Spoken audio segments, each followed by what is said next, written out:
Hello guys, అందరూ ఎలా ఉన్నారు? ఐ హోప్ అందరూ బాగున్నారు అనుకుంటున్నాను. సో ఇప్పటివరకు మన ఛానల్ ఎవరైతే సబ్స్క్రైబ్ చేసేసుకోలేదో సబ్స్క్రైబ్ చేసేసుకోండి. ఎవరైతే సబ్స్క్రైబ్ చేసుకున్నారో సో వాళ్ళందరికీ థ్యాంక్ యూ సో మచ్ అండి. సో ఎప్పటి నుంచో చేద్దాం అనుకున్న రెసిపీ అండి, ఫైనలీ ఇప్పుడు ట్రై చేశాను అనమాట. బిఫోర్ మీకు చిప్స్ తెలుసు కదా, ఆలూ చిప్స్, పొటాటో చిప్స్ ఎంతమందికి ఫేవరెటో కదా, నాకైతే చాలా ఇష్టం.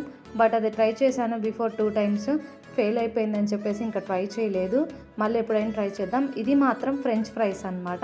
సో ఇది ఎప్పుడు ట్రై చేయలేదు నేను, సో అందుకోసమే ఇవాళ ట్రై చేస్తున్నాను. మంచి ఆలూలో 2 types ఉంటాయండి.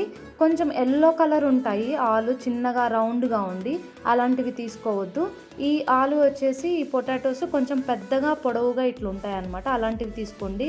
ఇవి కట్ చేస్తే కొంచెం వైట్గా ఉంటాయి అనమాట. సో నేను దాన్ని ఫ్రెంచ్ ఫ్రైస్ లాగా పొడవుగా కట్ చేసేసుకున్నాను, పీల్ తీసేసి. అండ్ దెన్ నెక్స్ట్ వాటర్లో వేసేసి ఒక 40% కుక్ చేసుకున్నాను. 40% కుక్ అయిన తర్వాత మళ్ళీ వాటిని స్ట్రెయిన్ చేసేసి వాటర్ అంతా తీసేసేసి ఇలా ఆయిల్లో 2 times ఫ్రై చేసుకోవాలన్నమాట. ఫస్ట్ ఒకసారి వేసి ఫ్రై చేసి మళ్ళీ తీసి పక్కన పెట్టేసుకొని నెక్స్ట్ వేరే వేసేసి మళ్ళీ అగైన్ అలా 2 times తీసి ఫ్రై చేయాలి. సో ఫైనల్గా ఇలా వస్తుందన్నమాట. ఇది నేను ఫస్ట్లో వేసింది. మళ్ళీ ఇంకా నెక్స్ట్ కొంచెం ఎక్స్ట్రా సెకండ్ వాయ్ ఉంటారు కదా, ఆ సెకండ్ వాయ్ వేసేసాను. సో ఫైనల్లీ ఇలా వచ్చేసింది, చాలా బాగా వచ్చాయి. సో చేస్తున్నప్పుడే నేను తింటూనే ఉన్నాను అనమాట, అంత బాగా వచ్చేసాయి. కొంచెం కారం, కొంచెం సాల్ట్ వేసేసుకొని కలిపేసుకుంటే అంతే, ఇంకా మన ఫ్రెంచ్ ఫ్రైస్ రెడీ. సో నాకైతే చాలా హ్యాపీగా ఉంది, బాగా వచ్చాయి. సో మీరు కూడా డెఫినెట్గా ట్రై చేయండి.